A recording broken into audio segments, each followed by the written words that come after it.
Sejumlah rumah sakit di berbagai daerah menangani kasus gangguan gagal ginjal akut pada anak.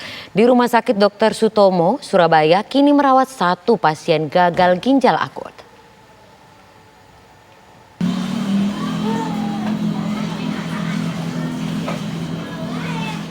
Fikrul Hilmi, remaja berusia 16 tahun, warga Kampung Pintu Air, Kelurahan Harapan Mulia, Kecamatan Medan Satria, Kota Bekasi, sudah hampir 9 bulan didiagnosa mengalami gagal ginjal.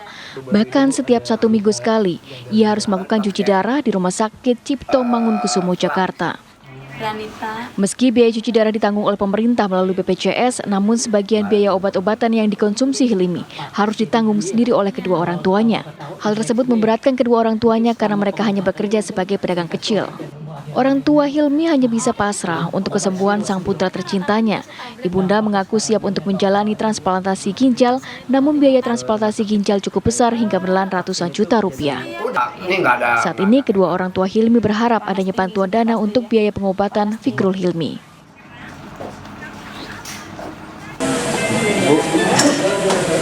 Ikatan Dokter Anak Indonesia (IDAI) Jatim menyebutkan dari 24 pasien anak dengan gangguan ginjal akut di Jawa Timur, kini tinggal 1 pasien yang dirawat di Rumah Sakit Dr. Sutomo, Surabaya. 13 pasien diantaranya meninggal dunia dan 10 pasien lainnya telah sembuh. IDAI Jawa Timur menyebutkan pasien anak dengan gangguan ginjal tersebut mendapat perawatan sesuai dengan tingkat kesehatannya. Apabila kondisi anak yang bersangkutan sudah parah, maka harus dilakukan dengan cuci darah. IDAI Jatim menghimbau orang tua untuk mewaspadai anak yang mengalami dehidrasi dan tidak buang air kecil lebih dari 6 jam. Jika menemui gejala tersebut, orang tua harus segera membawa anaknya ke rumah sakit.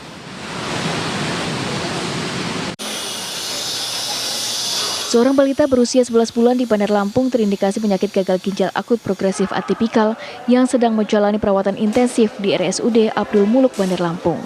Tindakan yang telah dilakukan petugas medis rumah sakit terhadap pasien yakni penyelidikan epidemiologi, pengambilan spesimen darah, tes usap nasofaring, dan pemeriksaan obat-obatan yang dikonsumsi oleh pasien.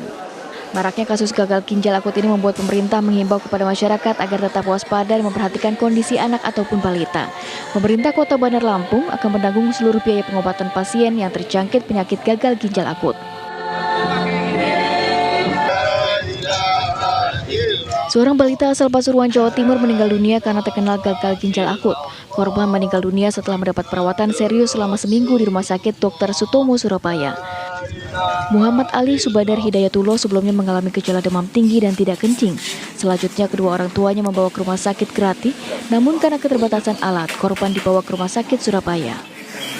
Namun karena kondisi korban yang semakin memburuk, akhirnya korban menghembuskan nafas terakhirnya pada Jumat sore dan dikebumikan di pemakaman umum di Desa Kebonrojo, Kecamatan Grati, Kabupaten Pasuruan, Jawa Timur pada Sabtu pagi. Tim TV One mengabarkan.